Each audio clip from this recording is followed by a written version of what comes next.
All right, so we have some Indiana Fever player news. Natasha Howard has signed. Now, I want to make this completely clear. When it comes to Caitlin Clark, I don't want Natasha Howard anywhere near her in basketball terms. Now, I'm not talking about as a person.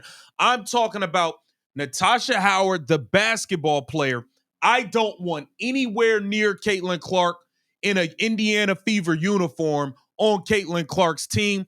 She was a bad fit. She was one of the people that hoodwinked us.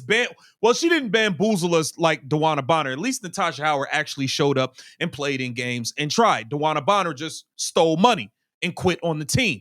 But Natasha Howard does not belong on the same roster as Caitlin Clark. It is a bad fit. But Natasha Howard has signed a contract. We have to get into it. Welcome to Keep the Vision. Make sure you like, comment, subscribe, share the channel, hit that bell notification, hype the video. Let's get right into things.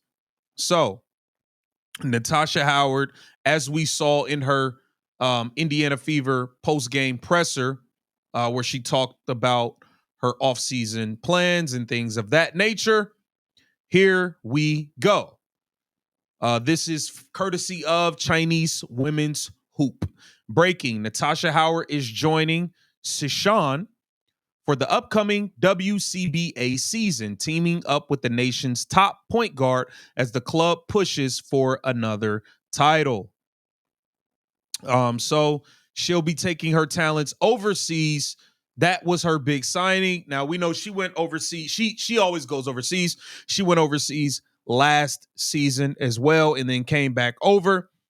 So we heard her say at the Indiana Fever exit interviews that she would be going overseas, and she hadn't, processed everything that happened with the WNBA season, and she was going to go overseas and figure it out from there. Now, us fans, we let it be known. Congratulations. Go overseas, play well, get your money. Just don't come back to the Indiana Fever. You are not wanted here. No disrespect. You can play on another team. You just was getting in the way of Caitlin Clark. You was trying to dribble the ball up the floor. You just was doing too much, and it was a bad fit. And I think Stephanie White and company should wear a bunch of the blame for that entire situation. And I'm very clear here on what I feel with Natasha Howard. Natasha Howard averaged 11 points and 6 rebounds, but I just don't feel like she's a quality fit for Caitlin Clark. Natasha Howard was consistently trying to dribble the ball up the floor. She thought she was a point guard. For one, the lady got here and was talking about winning the damn MVP. First girl, MVP? You like the 5th option on this team. What you talking about MVP? That was a bad sign right there. We should have already known what type of time it was going to be with her. She dribbling the ball up the court. She's flying, legs flying one way, dreads flying the other. It just was a bad fit. She can't shoot. She can't shoot threes at all, so there was no floor spacing. Now we got Aaliyah Boston trying to be a hub in Stephanie White's putrid trash offense. And it just was bad all the way around. I'm very clear about the 6 we need to bring back. That is Caitlin Clark, Aaliyah Boston, Kelsey Mitchell, Lexi Hall, Sophie Cunningham, and Michaela Timpson. Those need to be the 6 that the Fever protect in the expansion draft, and we go from there.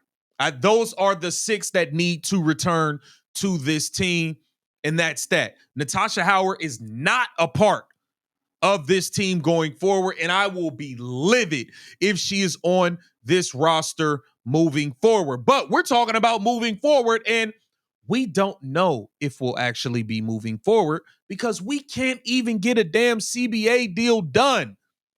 We can't get a deal done. It is the 22nd. It's the 22nd. It's 8 days left.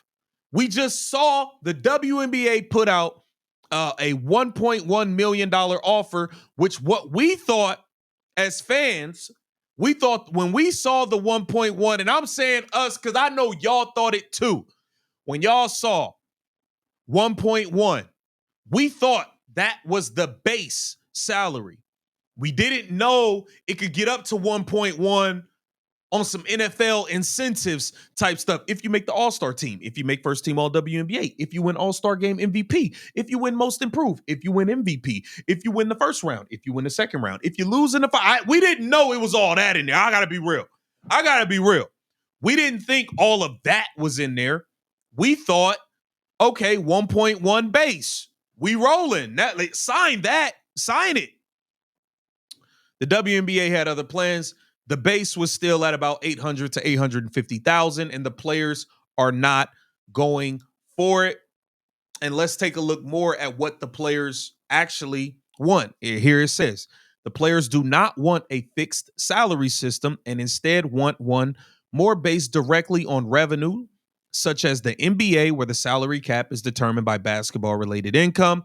Basketball-related income, they should just say Caitlin Clark-related income. CCRI, the Caitlin Clark-related income. We want to eat off that. We want to eat off Caitlin. Just say it. We know what it is. Here it says, the league previously said in a statement it has proposed significant guaranteed salary cap increases and substantial uncapped revenue sharing that enables players' salaries to grow as the league's business grows. The union responded in a statement and said the proposal put lipstick on a pig and retread a system that isn't tied to any part of the business and intentionally undervalues the players. So, as much as I don't want Natasha Howard on this team, it might not be no teams for her to sign to because we might not be getting a damn season the way things are looking right now. They said it's putting lipstick on a pig. These players is crazy. They are wild. Y'all, but hey, wait a sec. Y'all do know 850,000 ain't they? There's a lot of people that don't make that. I'm just saying. There's a lot of people not getting, you know what I mean? Come on now. In the current CBA, the salary cap increased annually by a fixed rate, 3% coming in at $1.5 million in 2025, and a separate revenue sharing provision called for direct payments to players if the league hits certain revenue targets. That component has yet to be triggered over the course of the agreement. Last month, the two sides agreed on a 30-day extension. Well, this damn 30-day extension is about to be up. So we got to figure something out, man. We have to figure something out. Here it says, Panini America WNBA Players Association Inc. record licensing deal. Panini America and the WNBA Players Association have agreed on a new licensing deal, the company announced Thursday. The deal is the largest licensing deal on record for a women's sports rights holder, according to Panini, and confirmed by a source familiar with negotiations to ESPN. So there's still deals getting done. All the deals is getting done, but the one we need the most, which is the new CBA. Get down in the comments. Let me know what y'all think about this, man. Let's keep the vision. Make sure you like, comment, subscribe, and share.